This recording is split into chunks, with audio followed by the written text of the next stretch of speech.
Right, did you guys hear the big maximum ride news? Oh. No. Okay, I'm going to read you the statement from James Patterson himself. Oh my god. Oh. The Maximum Ride series was recently banned by the Martin County, Florida School District. Honestly, who would want Maximum Ride banned from schools? On what possible grounds? What do the majority of parents in Martin County think of this arbitrary and borderline absurd decision? Assigned, James Patterson. Wow. Oh, wow. Wow, school is out forever.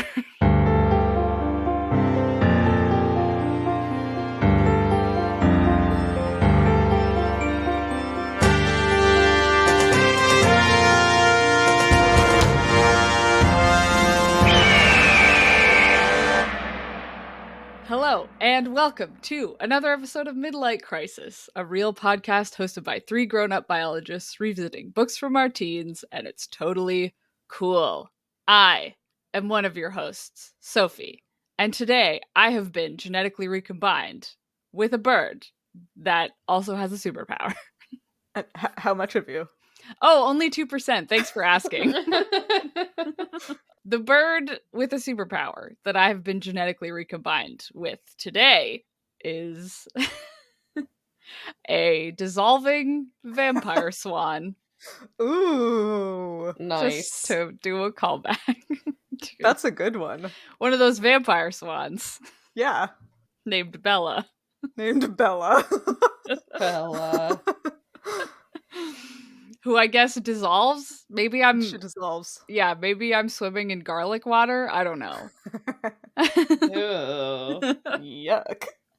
Yuck.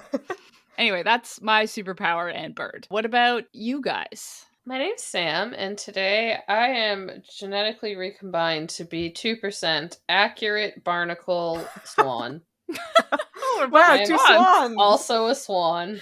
Wow, Wow. amazing. Accurate. Yeah. Accurate barnacle.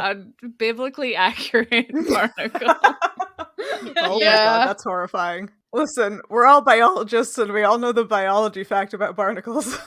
Is that biblically accurate? I mean, maybe. I mean, it's biologically accurate, so... It's biologically Yep. accurate, so it's probably not biblically accurate is what you're saying. Yeah, Probably not. probably. What about the last one of you? Anyway, I'm also here. My name is Hannah, and today 2% of me is a literate flower swift. Wow, literate. Yeah, That's a good superpower to have. it's a good superpower Aw. for a bird. Yeah. I love the idea of if the three of us just were those birds, just two giant swans and one little flower swift. One little, tiny little bird standing on a flower reading the newspaper, Yeah, telling you You all know. the news while you dissolve and... be accurate. Oh yes, it was like, What was the other one? Accurate, you know. Yeah, look at things so pointedly. So good. Well, the reason we are recombined with birds with superpowers this week, as always, I guess recently only, is because we are reading Maximum Ride, the aforementioned banned book. How about you guys tell us what happened in the 4 chapters that we read this week? I know we say it over and over again, but this time I truly mean it when I say nothing happened in chapter 29 and 30. Like, nothing. Chapter 29 opens with Max finding Ella's house. She tells her she was shot, and Ella rushed her inside to get her mom. And the whole time Max is debating giving up and then just like flying away. So that's all that happened. And then chapter 30 brings us back to the Gasman and Iggy, who have laid all of their traps for the erasers except Big Boy the Bomb. And now they're just waiting until they come and their traps wreak havoc on them, some would say. Some like Iggy. Yes. That's it. Yeah. Yeah, So, eventful. yes. Well, when I opened chapter 31, my immediate and honest reaction was, wow, it's so long. My guy, it is 2 pages. This book... This book is ruining me. Yeah. It is good that it's long because we have Max being forced to let her guard down and accept help, and to show someone who isn't her family her wings for the first time. Luckily, Ella's mom is a vet, which is hilarious. Mm-hmm. But also she is just, like, really nice and lovely, and it is a shame that none of the other adults in Max's life are like that. And then from that, like, lovely emotional scene, we get back to the disaster duo in chapter 32, where Iggy and the Gasman are perched in a pine tree to get a bird's eye view of the Erasers' Hummer hitting their oil slick on the road and being catapulted into a ditch. At which point, the Erasers punch through the window for some reason to escape. And then the troublesome twosome pull back to plan phase 2, which for some reason they haven't already thought about by this point. So really, in these 4 chapters, we had, like, one good one, I would say. Wow. Yeah. I agree. I mean, good is subjective. Okay. But yes. We'll get there. I thought it was great. I'm shocked. No, let's start at the beginning. I mean, really, Sam's right. Nothing happened in this chapter. Okay, but no, Yep. I need to talk about this. Okay. Because I don't like this line, and this exact thing that happens in this chapter is the reason so many women have grown up and do not ask for help. Because this is what was fed to us as young adults when you have, well, actually, I guess I need help. Those words had never left my lips before.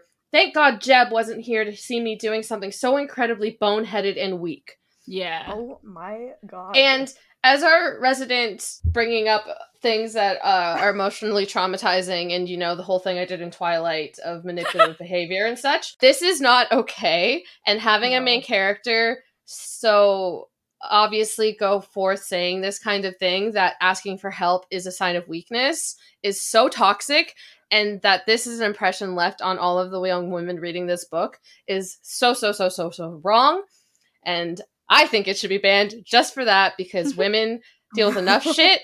They should be allowed to ask for help and not made to feel guilty their entire lives that asking for help makes them weak.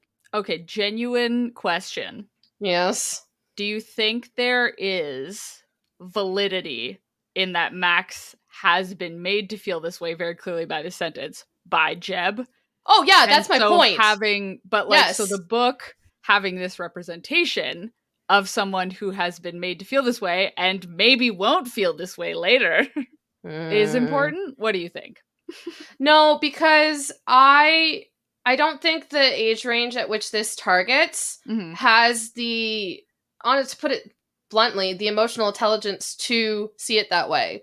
They're not seeing it as the manipulation. They're seeing it as, oh, Max can't be weak, so I can't be weak either. At least that's how I think it would. So, because this is exactly how I was until I had a mental breakdown and then realized that, you know what, asking for help isn't a weakness. And, like, I literally almost destroyed myself over this exact attitude. So, and because I read these books where women asking for help was made out to be, like, the worst thing that they could possibly do, and that they had to put on this strong face in order to succeed and be successful and to live the lives that, like, they need to live or whatever. So I don't know if I'm going to agree with that, because I think I am a victim of this. Right. I was just thinking that. Specifically this book, we know that Jeb ends up being fully a bad guy. Oh, yeah. And I seem to recall, like, obviously Max has a lot of toxic behavior like this. Yeah. But I seem to recall it becoming a full pivot where everything he's ever told her, she, like, starts to question and or disagree with. You know, like, she begins to fully distance herself from everything that he has ever said to her. And if that happens, then yeah, great. Yeah. But if all we see is the main female protagonist like this being like, asking for help is weak, I can't show that I'm suffering in front of the boy I like, I can't do this, I can't do that, like, I have to be all of this. Yeah. Just perpetuates a lot of the things I think girls are brought up having to think. And yeah, if this goes into that, sure, I'll give this another take. My only issue is that if this doesn't get resolved in, like, the first book, and that's, like, an overarching thing that happens over the entire series, it's still going to leave that, like, bad message, just because a lot of people are going to only read book 1. So it's, like, my only thing with it. But again, I am very personally attacked by this and triggered, because, again, this is something I was brought up believing. And so I just don't like seeing it in media anymore because I know what it did to me, and I just don't want it to do that to other young girls anymore. Yep. So Yeah. that's my take. Valid. Yeah. It's interesting how, like, people interpret things differently, because that is, I'm not trying to say that I disagree with anything you're saying. When I read this, I was like, this is such, like, toxic masculinity of her. Because to me, the message of, like, asking for help or leaning on other people is weak is something that I see and experience directed towards men. Yeah, less for than sure. directed towards women. Mhm. But again, that's been colored by my own experiences. Yeah. Where, like, I mean, I don't like asking for help because I'm a nut, but not because. Oh, I still struggle with it. Don't you worry. Oh, I know. Yeah, you do. Goes to work without crutches and a clearly sprained ankle. I'm just trying to drive you to work with your sprained ankle, please. So basically, the summary is this is a bad message, regardless of who's getting it, and hopefully soon we'll see Max start to turn that around. Yeah, and like I said, if that does happen, then yeah, all for it. I do support it, and I think it leaves a good message that she learns from it, and that's great. I just honestly don't remember this book. Okay, not to be that guy, but like I'm just saying, big same energy vibes from A Court of Thorns and Roses. I was just thinking that. Like the very first, like Throne of Glass #1. Oh yeah, right. Like, and so both of them, yeah. Like, and well, I was also thinking the Hunger Games again. The first. Oh book. yeah, yeah, oh right. Yeah. Like they're all the same. Books, yeah, all of these books, same exact thing. Yep. Like, and that's sitting here without having thought about it for longer than 10 seconds. Yeah. And so it's like, again, Maximum Ride is not a great book, but if we're taking issue with this part, well, like Sam said, it needs to be a bigger, taking issue it's with definitely the whole a bigger conversation. Geared towards young adult women specifically. Yeah. That's more what I meant too. Yeah. That like it is everywhere. It's not just this book. It's just that you don't see it so obvious in a lot of books, right? Like a lot of it can be more subtle, whereas this was like just blank in your face that asking for weakness makes you weak and dumb is like essentially what it was. Yeah. Is that what did I say? You said asking for weakness. Oh, asking for weakness,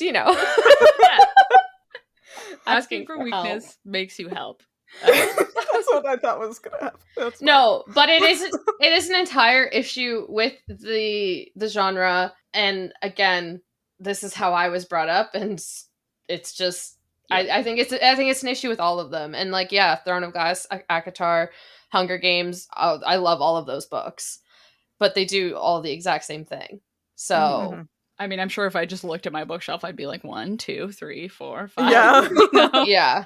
All of them. Also, like Hannah said, this ties when we were talking about, like lone wolf mentality, lone hero is also very, like when you first brought this up, before I realized it was not an appropriate moment to make a joke, I was going to be like, well, you see, Jeb is an alpha and that's why he thinks this. Yeah. But it's like that mentality of like, oh, the alpha dudes just lead alone. And it's like, well, again, humans are pack animals. But hawks are not. So maybe actually Max is right. Well, she could be. I'm sure, like, also with Max and with like Feyre and Katniss and everyone else, the hyper self-reliance is a trauma response, right? Yeah.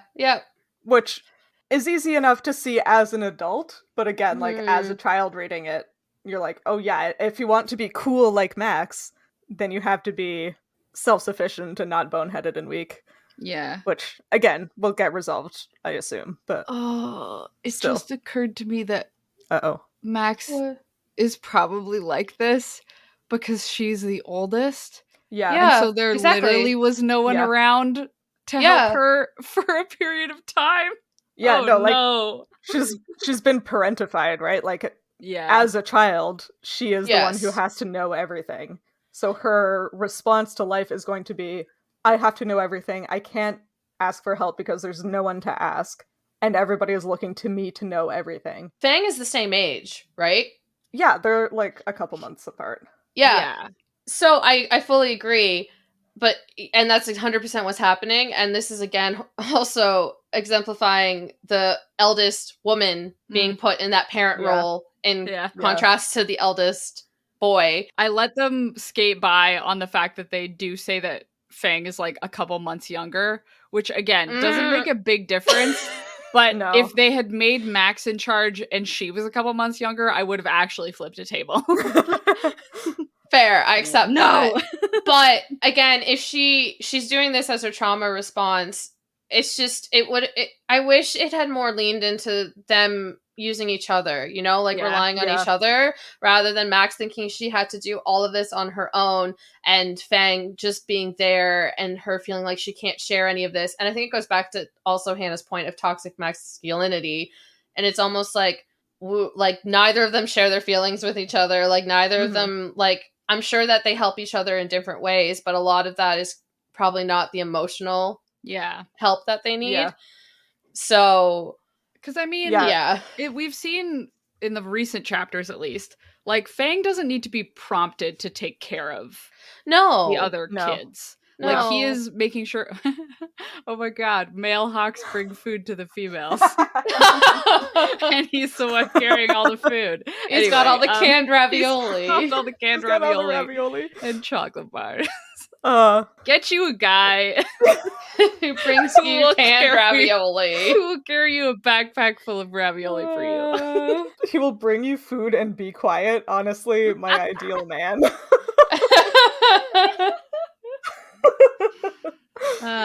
Wow. Oh, wow. Anyway, sorry. I think my ideal man would also be a bird. Yeah, I was gonna say, it's the wings for me. Yeah, I just want to make friends with a crow who sometimes brings me, like, bottle caps and loonies that it finds on the ground. Honestly, if the crow could bring me whole cans of ravioli, that would be amazing. Oh my god. Do you think the crow can bring me, like, takeout sushi? Yeah. Just, can you just go bring me food? Wow. Anyway, we got off the rails at the end there, Super off the rails. Or maybe in the beginning, who knows? I feel like Sam was on the rails, and then, as usual, the other two. I was just angry, and I wanted to voice my opinion. And I think that's an important thing to point out. Yeah. Even though our target audience isn't the ones that would be affected by this, because I don't think 13 to 15, 16-year-old girls are probably listening to this, but that's fine. I'll get the message out somehow. Yeah, but that's okay. We can tweet without context that we think books should be banned. And people will get it because they'll read this, they'll listen to this episode.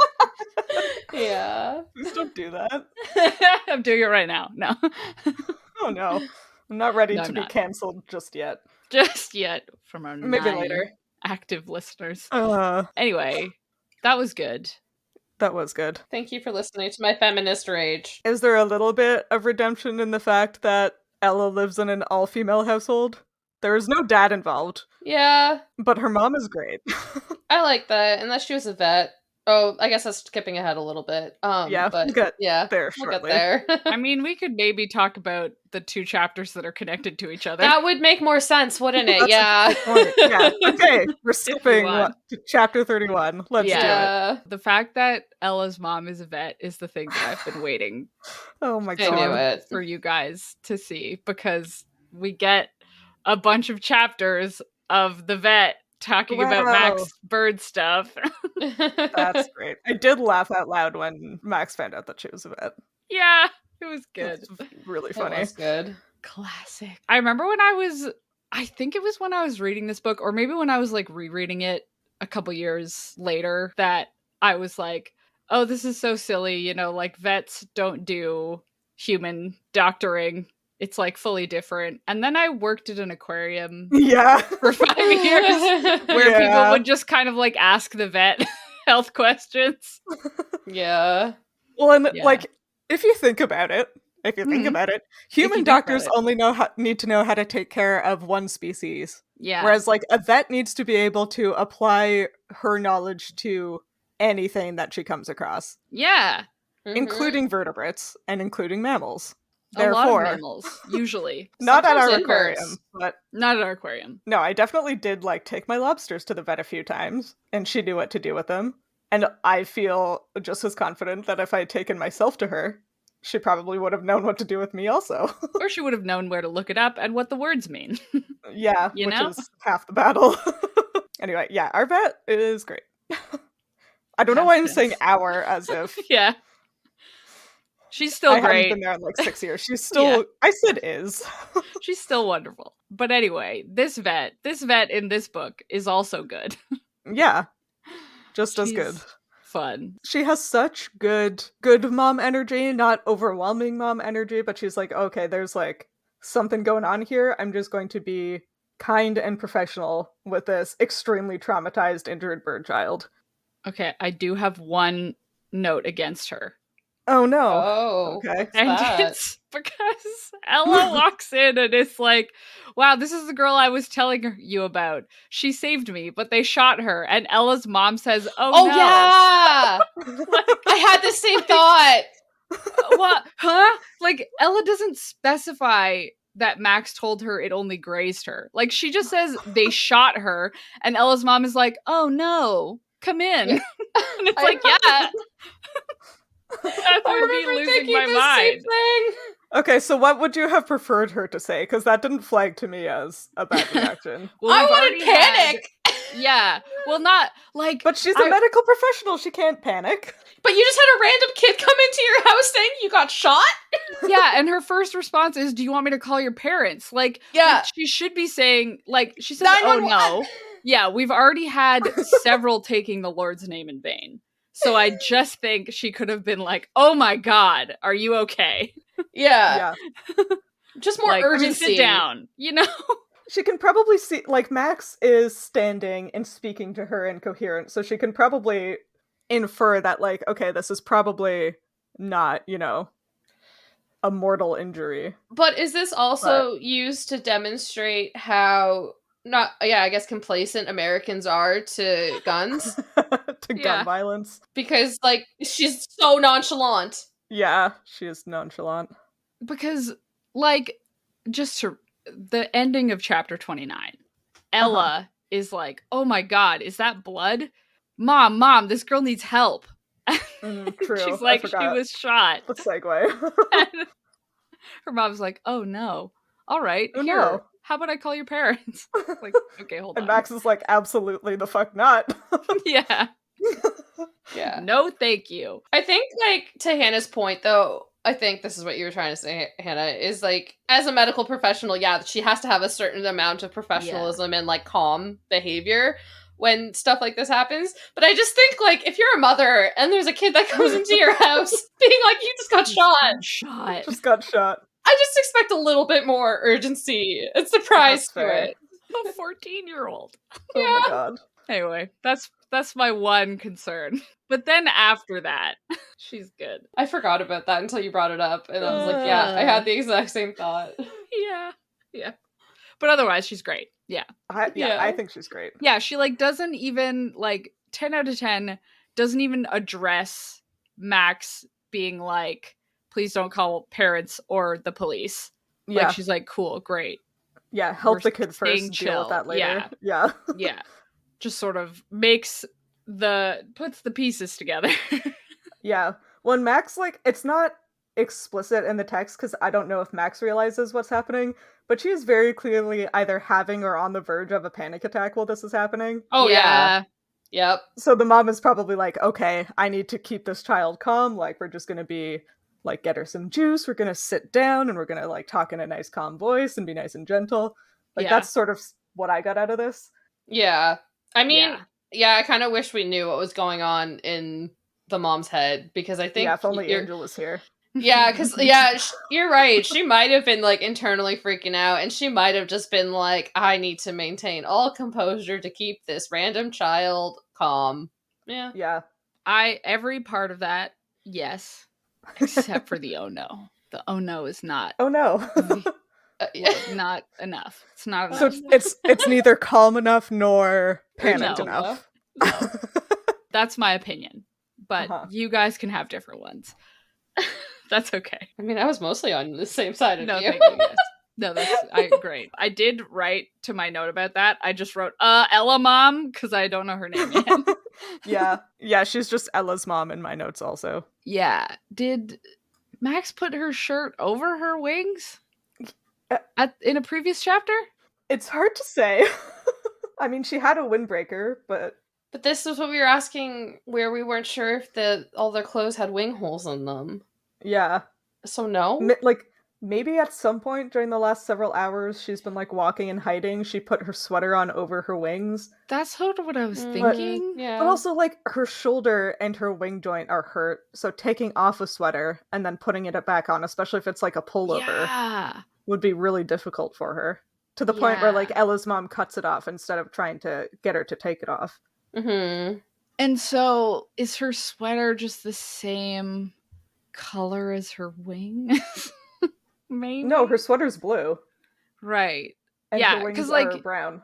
It's only once she takes the sweater off, Ella's mom, I mean, that she sees the wings. Or maybe she just assumed they were part of the shirt. But it seems like it was under the shirt. It does seem like it was under the shirt. So maybe Hannah's right, and they are just like a flap on the back. Maybe. I thought that was a stupid idea, but maybe it wasn't. Maybe it wasn't. Maybe they have those, like, magnetic closures, like, you can get for babies or, like, people with motor disabilities that just have, like, instead of buttons or something, they just magnetize closed. But then why would she have to cut it? Well, because Ella's mom doesn't know that the sweater is magnetic. Oh, sure. They would have to be specifically altered probably by Iggy. Probably by Iggy. Who made them out of someone's alarm clock. Yeah. Yeah, I also like that Max is like, hi, I'm Max. Wait, shit, I should have given a fake name. And I'm like, you just said Max. There's like Max, a bazillion people. Don't worry about it, bud. Although the wings, The wing kind of rules. Although I think even a fake name with wings is your kind of... Yeah, the wing kind of makes your name a non-issue, I would say. Unless you want it to be like, oh, I'm Fang. Yeah, I'm one of the other ones. I'm some other bird kid. If you've heard of me, I'm not Max, I'm definitely one of the others. Nope. One of the others who look nothing like me. My name is Angel, I just grew up. Yep, real fast. So fast. I know you said it's like she's having a panic attack probably in this chapter, but I do want you to know that a fear response in birds is to just freeze. Yeah, that checks. Oh, well, the freezing wasn't the line that mostly made me think of that is that Max said she's practically hyperventilating, feeling lightheaded, and kind of tunnel vision-y, which is very... Right, yeah. Very panic attacky. Or blood loss. True. Yep. Or both. Or both. Probably both. Yeah, Max is not having a good time, and she's having a really hard time. I'm just so happy that this mom is nice to her. Oh my god. Yeah. Listen, you know how much I appreciate a competent adult in kids' literature. I am so happy that Ella's mom is here. Yeah. This is my favorite chapter so far. It's pretty good. Yeah, Ella's mom seeing the wing, which we'll get to in a moment, I'm sure. And they have the whole, like, oh my god, what is going on with this wing? And then Ella's mom just says, okay, we have to clean the wound. When was the last time you had a tetanus shot? Yeah. Yeah. That's so, like, sweet and wholesome. Yeah. My note says, an adult being nice to her makes Max cry. Oh my god, now I'm going to cry. Oh. I was like, oh, poor Max. This mom is so nice. Birds can't get tetanus, so this is a valid question. Yeah.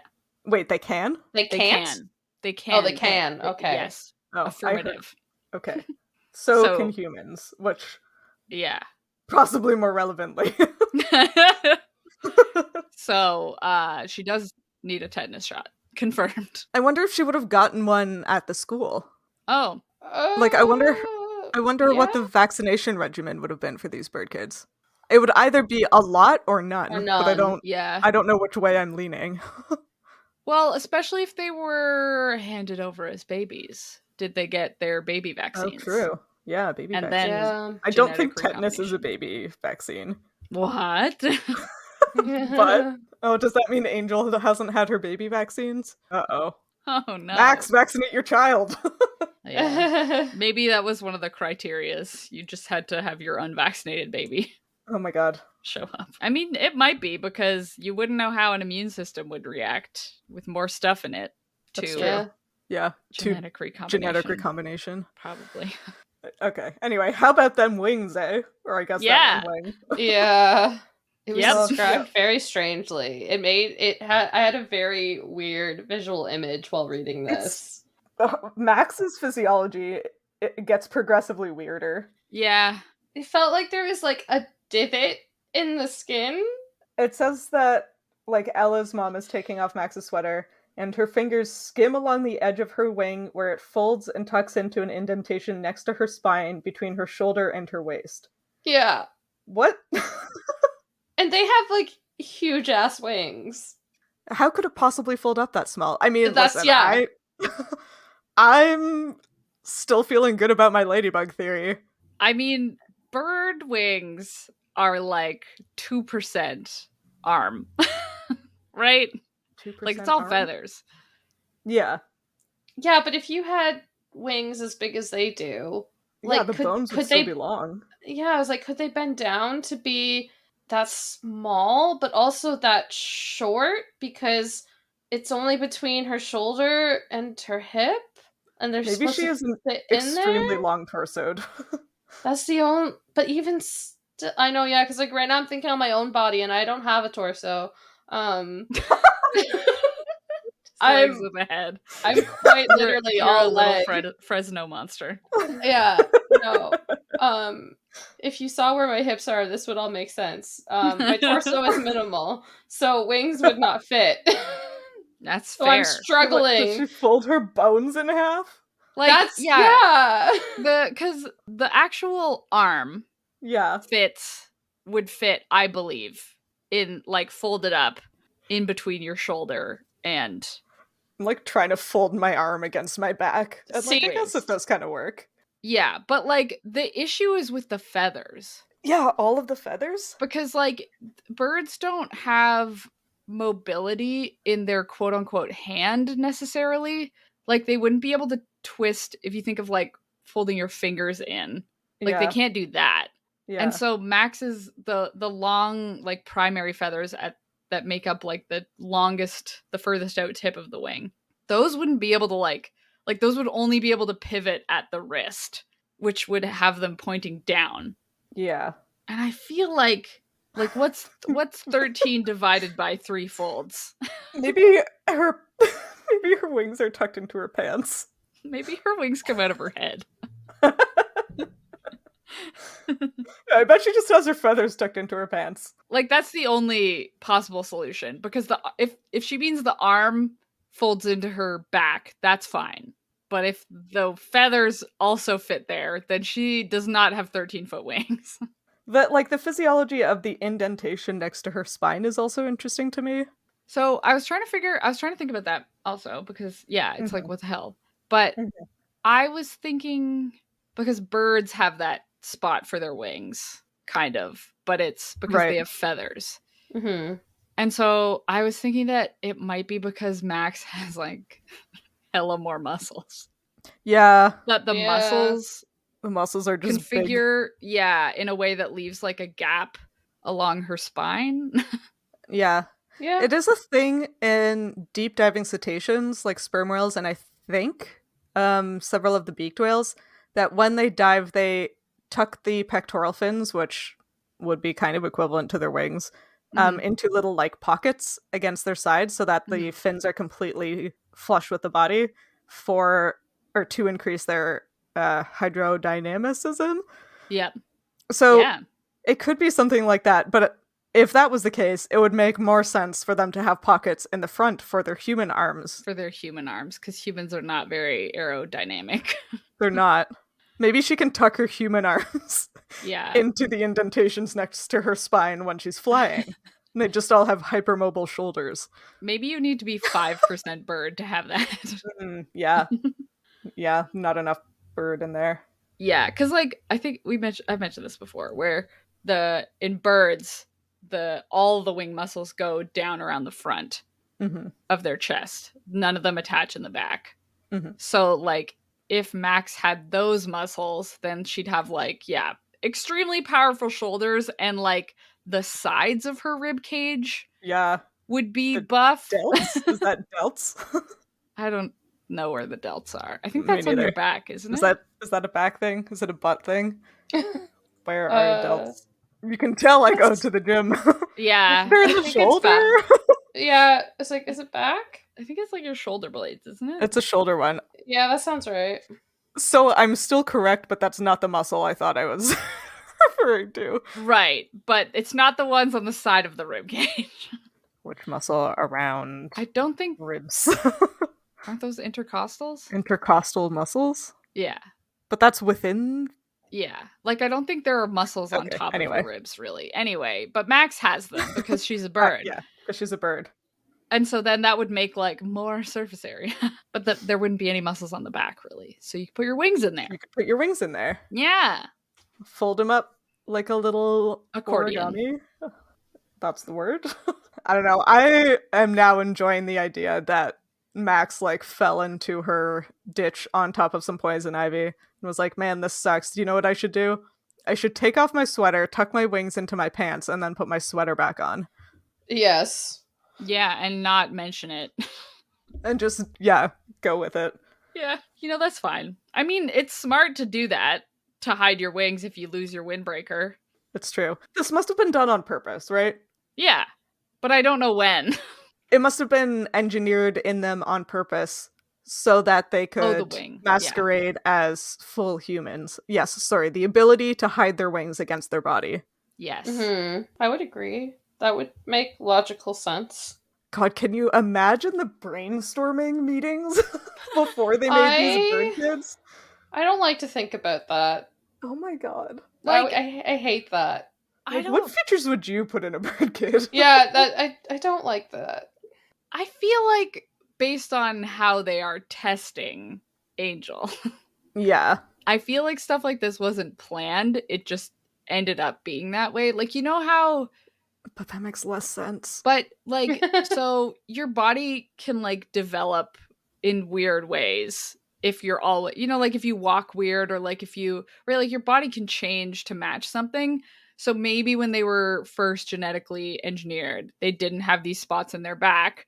But then if you fold your wings up against it every single time, like, and they fold tightly in, and that's the only way you can hold them, then, like, your body isn't going to develop stuff there. Especially, like, they're not flying all the time. They're walking most of the time. Yeah. So their wings are usually pulled in. Good point. So maybe that. That's fair. Anyway, a lot of thoughts. Maybe in a chapter coming up, we might get some insight. Yeah? Yeah? Maybe. That sounds a little foreshadowy.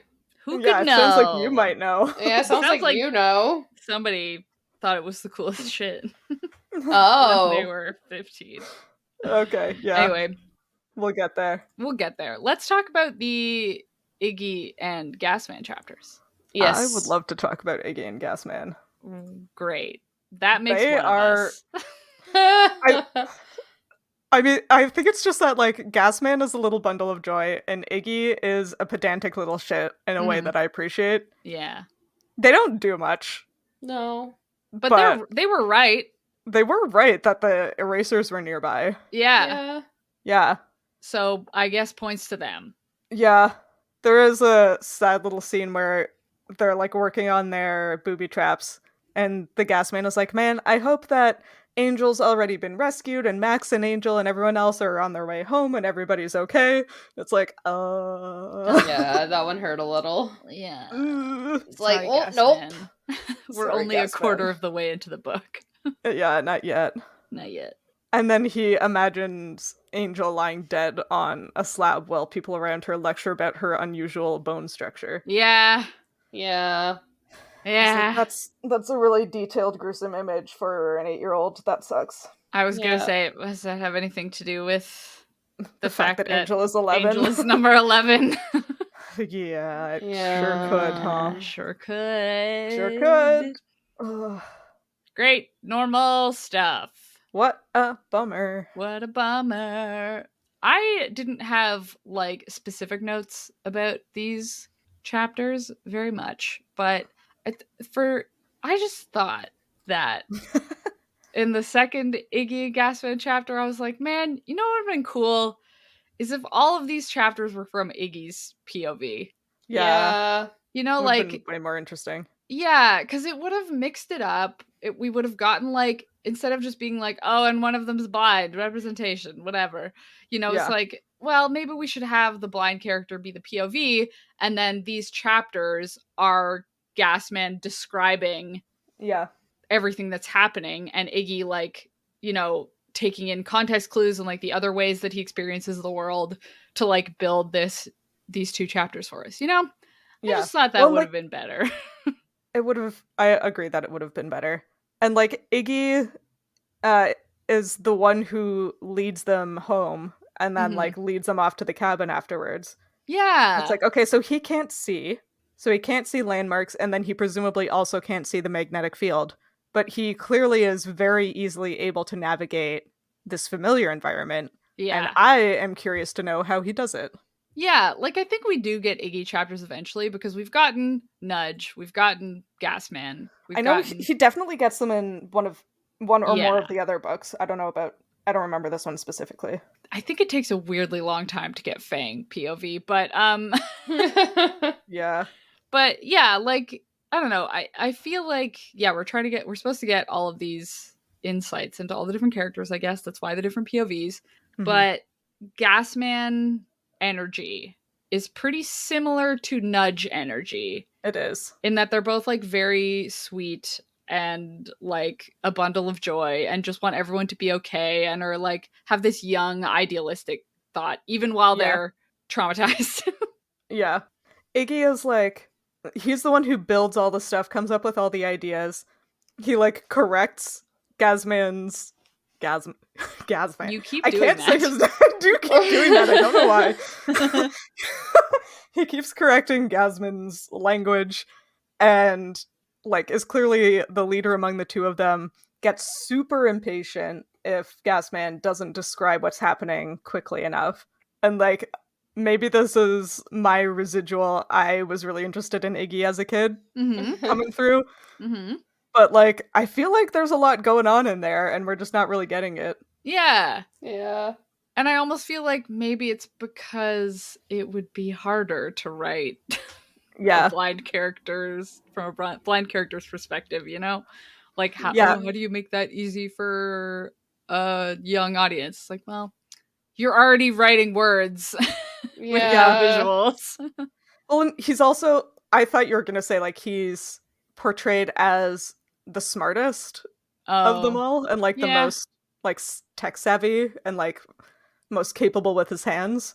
Mm-hmm. And it's really hard to write a really smart character if you are not a really smart person. Yeah. Which is not a knock against the ghostwriter. Yeah. I have no idea what she's like. Maybe she is very smart. But like I feel like it would be easy to try to make up what it's like to experience the world without seeing it than it is to try to make up what it's like to experience the world as someone incredibly intelligent. Yeah. But maybe I'm wrong. Well, yeah. Yeah. No, you're probably right. I don't know. But, because this way you could just be like, yeah, Iggy knows, but the Gasman doesn't. Yeah. It's like, oh, how did they make a bomb? Like, Iggy did it with the internet. It's like, okay, well. Yeah. You'd think the Gasman would be used to, like, immediately starting to describe things, you know? Yeah, he keeps, like, forgetting that Iggy's blind. Yeah. He'll, like, shake his head, and then Iggy will, like, wait for a verbal response to a question. It's like, my dude, you have known this kid for your whole life. Yeah. Yeah, and then they go to do plan 2, phase 2 of phase plan. 2. They have to go make up phase 2. And I'm like, you made all of these booby traps, you made a bomb and gave it a name, and you did not stop to think about what happens after the traps are boobied? Yeah. The traps are boobied. Okay, but didn't they not know that, like, didn't they set up the traps before they knew that the erasers were there? It is written like that, which is super weird. Yeah. So maybe they hadn't made a phase 2 because they were like, we don't even know if they're there.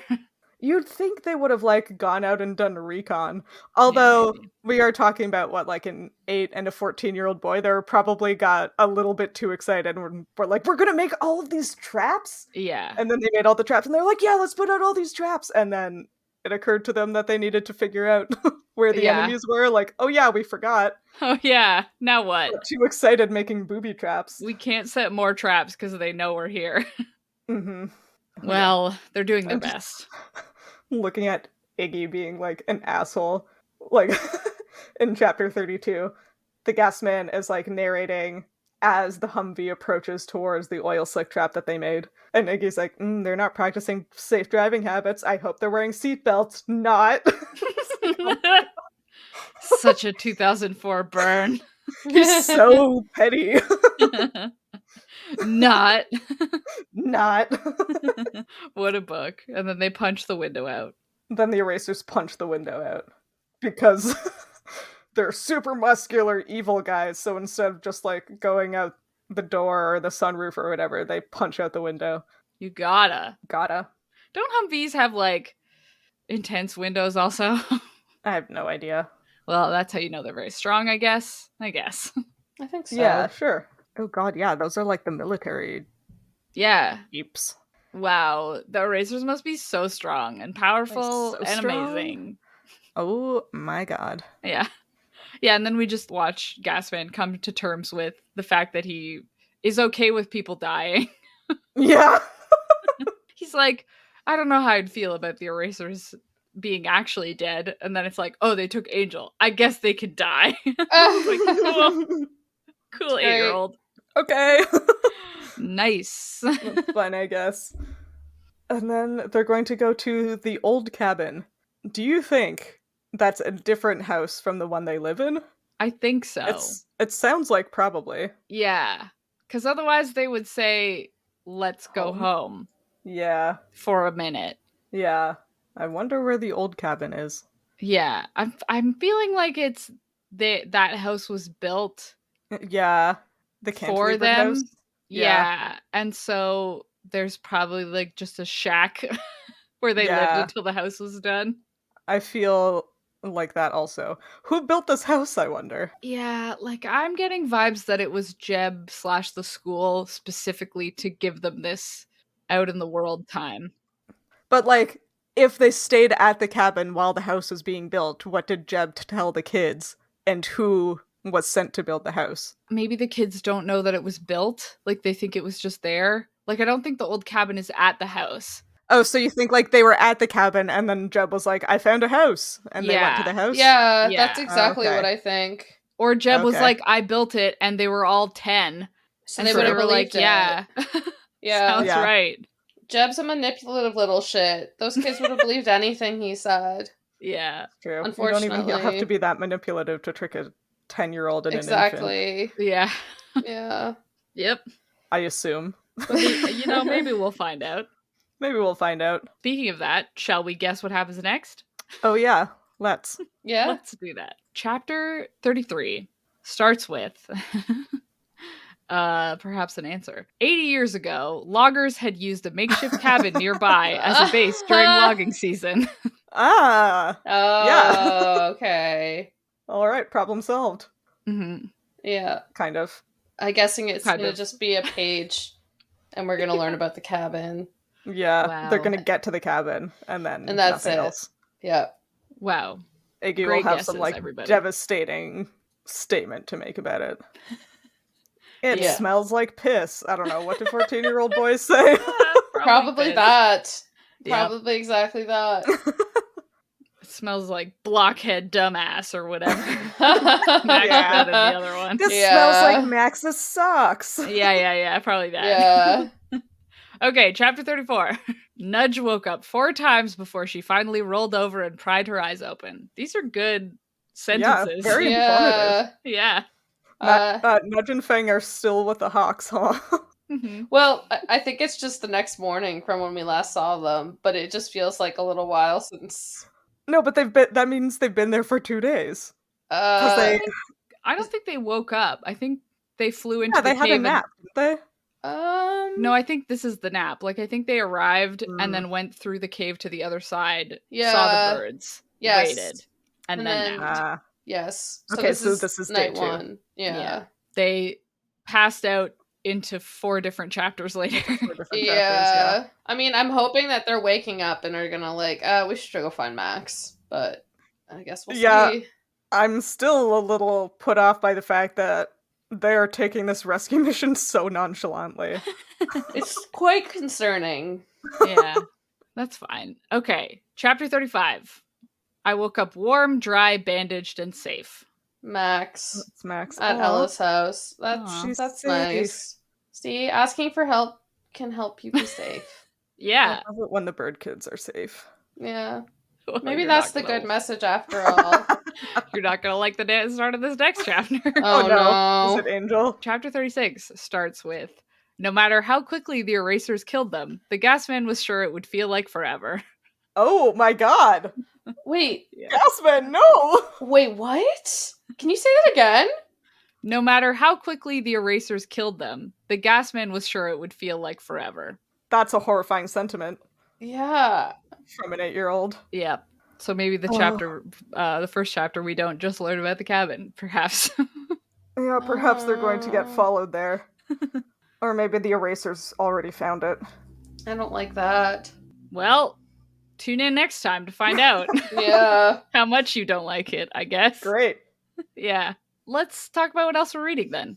On a happier note, maybe? It depends on the book. Depending on the person, I'm assuming. Yeah, again, not reading a whole lot, but I did just this morning get an email from the Toronto Public Library that they had accepted my recommendation, and Ooh. I was first on the list for the book I'd recommended. So I started reading Once Upon a Tome by Oliver Darkshire, which, Okay. do you guys follow the Henry Sotheran Antiquarian Bookshop on Twitter? Absolutely I have no idea not. what you're talking about. You are speaking So- gibberish. So it's like a rare and antiquarian book shop. Okay. Like, Is it a real place? it's a real place in, I don't know, I'm assuming London. And this guy, Oliver Darkshire, works there. And when he started, I don't know how long ago, but he started, and they had started a Twitter account for this store, and he started tweeting from it and brought them from Okay. like 2 followers to like 40,000. Like, I think they're at Oh. well over 40,000 now, because he tweets like half realism, half like, I don't know, urban magical realism Okay. about the store. So like, it's like, oh, the store has like weird little things going on in it, or like the things in the store might have little magic associated with them and stuff like that. Like, he just sort of like half real, half made up. And so he wrote a book about being a antiquarian bookseller, which is like kind of a memoir and also kind of a little bit in the same vein. And That's wild. he is so funny. Oh, Like, yeah? he is maybe one of the funniest people I follow on Twitter. I follow his store account and then also his private account, which is not safe for work sometimes. But he's very funny. So when I saw that he had written this book, I was like, I need to get this immediately. And I started reading it this morning, and I've been dying to send both of you like quotes every 10 seconds because the man. writing is so funny. And so I just want to read you like one sentence. Okay. And it's like, okay, imagine the scene. There I am, puzzling over a book bigger than my arm span, which rests in the cradle of my desk like a Bible on a lectern, idly looking way out of my depth. And I just thought that was great. Yeah, that's a relatable sentiment. Yeah. Idly looking way out of my depth. Anyway, I am only like 4 chapters in, and I'm loving it. Big fan, huge fan. This is a great book. Wow. Nice. Okay. I just had to talk I'm about it a lot. convinced. That's fair. Anyway, that's what I've been reading. 4 chapters of one book today. Yes. Yeah, what about you guys? So I finally made some progress on my chaotic list that you've all heard the last 2 episodes. I finished The Serpent and the Wings of Night, which I enjoyed thoroughly. Is it a great, fantastically written book? No. But is it fun? Yes. And I loved it. So there we are. And then I finally finished listening to the audiobook of Tomorrow and Tomorrow and Tomorrow, which has a lot of feelings in it. It's it's just it's I don't even know how to describe it, but like I think I resonate with it because I like books when people are going through shit and figuring it out, and there's a lot of that in it. And it's about like two people building video games, so it was good. I can Fun. see why people liked it and why it's so hyped. Other than that, I am still reading Rhythm of War, no shocker there. And I did start The Midnight Bargain by C.L. Polk, which is our March Midnight Book Club book of the month. I'm not very far in, but because I finished some other books, I was able to start that. And that's where we are. All right. I am currently reading one book in each format. So in physical book, I'm reading The Galaxy and the Grand Within by Becky Chambers, which is one of her Wayfarer novels. So it's just like a chill sci-fi. And I'm listening to All of Our Demise, which is the second half of a YA fantasy duology that does not have chill vibes. It's like a battle royale style thing. It's very good so far, though. I'm quite enjoying it. And I got approved to read an arc of A Benny's Song by P. Jelly Clark, which is a middle grade fantasy of some kind. I haven't gotten very far, but it's quite cute so far. It seems like it's going to be magic-y and very family-oriented, which we know I love, and like heavily based in Ebony's culture, whatever that culture is. I don't know yet. Nice. If you liked this chapter of Midlight Crisis, you should consider rating and reviewing us on Spotify or your podcatcher of choice. You can talk to us and find fun-related content on social media. We are at Midlight Pod on Facebook, Instagram, Twitter, TikTok, and Tumblr, and all chapters of the show thus far are available on our website, midlightpod.podbean.com, and on YouTube. And like Max, when we were all baby biologists.